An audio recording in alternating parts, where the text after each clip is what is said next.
Hello guys, welcome back to the channel let's break up and learn. It's me Prakhar Kushwaha. तो कैसे हैं आप लोग? उम्मीद है सभी लोग अच्छे होंगे और अच्छे से पढ़ रहे होंगे।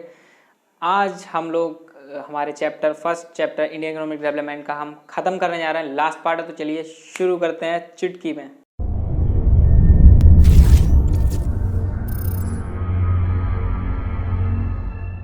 तो दोस्तों, आज हम लोग बात करने वाले हैं impact of railway in India. It में बी पॉजिटिव इम्पैक्ट और नेगेटिव इम्पैक्ट।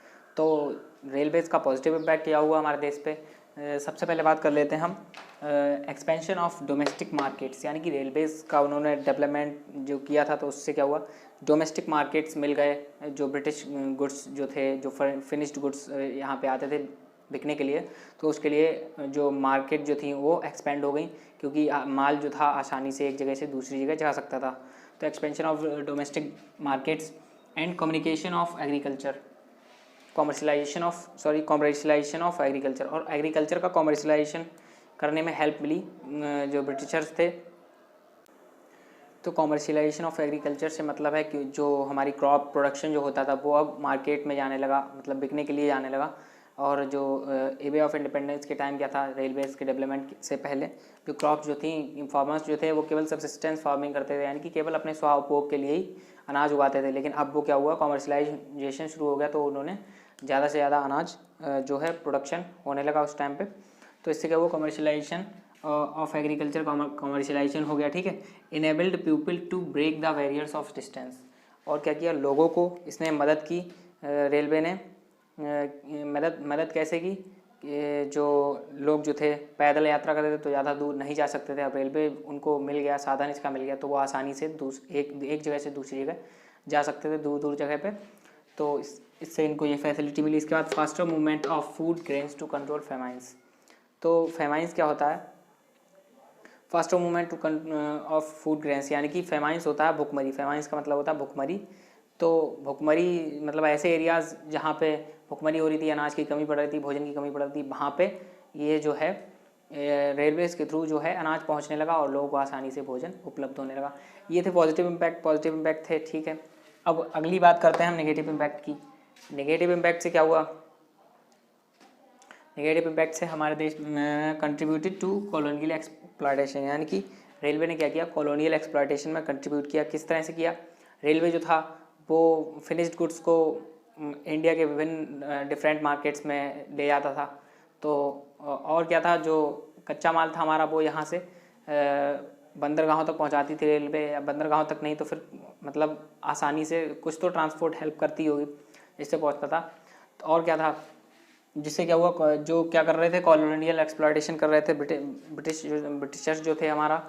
और क्या था, helped in purpose of sale of imported finished goods. और क्या किया, उसने जो इम्पोर्टेड गुड्स जो थे, यानी कि जो हमारे यहाँ माल बना हुआ आता था ब्रिटिश का, उसने क्या किया, बेचने में मदद की।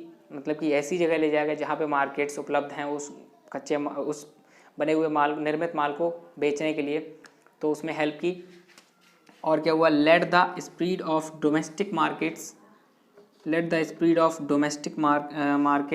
फॉर द ब्रिटिश प्रोडक्ट्स, यानी कि जो डोमेस्टिक मार्केट में जो ब्रिटिश प्रोडक्ट्स थे उनको पहुंचाने में हेल्प की, एक ही बात है। तो ये थे नेगेटिव इम्पैक्ट। सबसे बड़ा इस टोटल को मिला के नेगेटिव इम्पैक्ट क्या है, उन्होंने कॉलोनियल एक्सप्लॉयटेशन में रेलवे ने हेल्प की ब्रिटिशर्स की। और पॉजिटिव इम्पैक्ट क्या है, रेलवे मिल गया इंडिया को, मतलब साधन मिल गया एक तरह से ट्रांसपोर्ट का। और क्या हुआ, उन लोगों को डिस्टेंस ज़्यादा कवर करने में पैदल नहीं कवर करना पड़ता था, उन्हें सवारी एक तरह से मिल गई।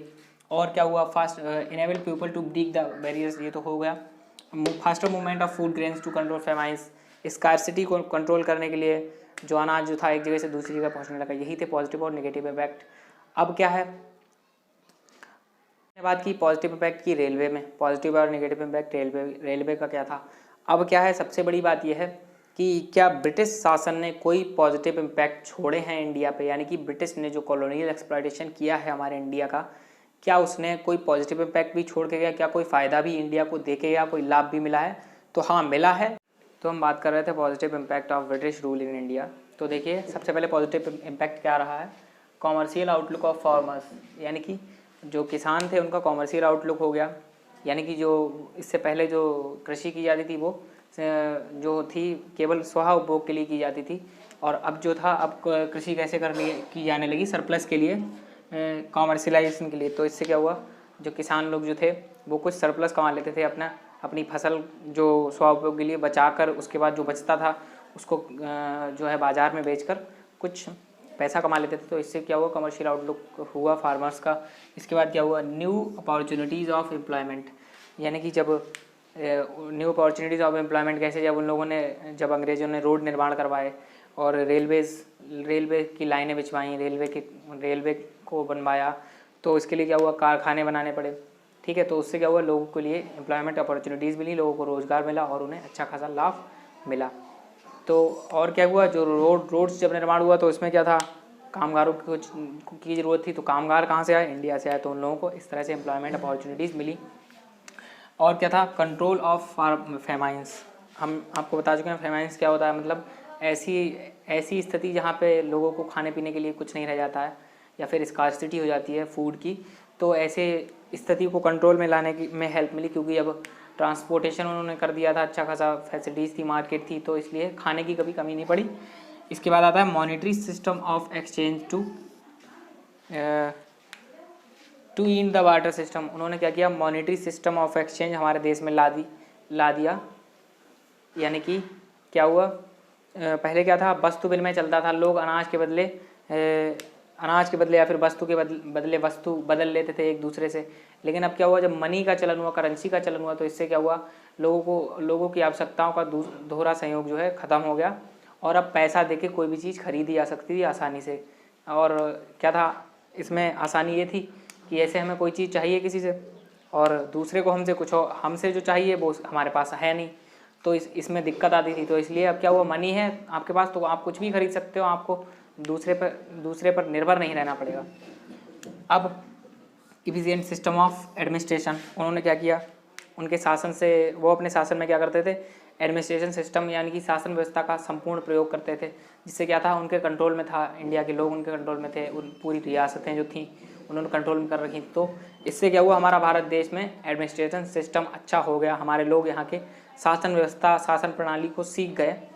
तो अब ये टॉपिक हमारा यहाँ पे ख़त्म होता है। तो इससे आप समझ गए होंगे क्या क्या पॉजिटिव इम्पैक्ट आए हमारे देश में। उन्होंने जो हमारे कॉलोनियल एक्सप्लॉयटेशन किया, जो उन्होंने हमारे संसाधनों का दोहन किया, हमारे देश पे राज किया, हमारे देश को खोखला बनाया, लेकिन उसके साथ कुछ पॉजिटिव इम्पैक्ट भी छोड़ के गए। तो इससे हमें थोड़ी सी सीख भी मिलती है, इसलिए कोई ख़राब चीज़ नहीं थी पॉजिटिव इम्पैक्ट। तो उम्मीद है आपको हमारा वीडियो अच्छा लगा होगा। सपोर्ट करते रहिए, जिन्हें ज़रूरत है उन लोगों को शेयर करिए, 12th क्लास के बाकी अपने साथियों को भी शेयर करिए ताकि सभी बच्चों को मदद मिल सके। ये कंटेंट बिल्कुल फ्री है आप लोगों के लिए। और आप लोगों को अगर कोई टॉपिक समझ में नहीं आता तो आप कमेंट बॉक्स में हमें बता सकते हैं, हम आपका रिप्लाई करेंगे। और हम कोशिश करते हैं कि आपको 100% हम आपका सॉल्यूशन दे सकें, 100% आपके लिए कंटेंट ला सकें, क्योंकि मैं भी एक नवोदय विद्यालय का स्टूडेंट रहा हूँ और NCERT से ही मैंने पढ़ाई की है। NCERT आपकी क्लियर होनी चाहिए, बेस आपका क्लियर हो जाएगा बहुत अच्छे से, इसके बाद ही आप प्रेफरेंस बुक्स पे जाइए। तो इसलिए पहले NCERT का बेस क्लियर करिए, सारी चीज़ें क्लियर करिए, अच्छे से पढ़िए और बोर्ड क्लास वाले स्पेशली अच्छे से ध्यान दीजिए। Thank you.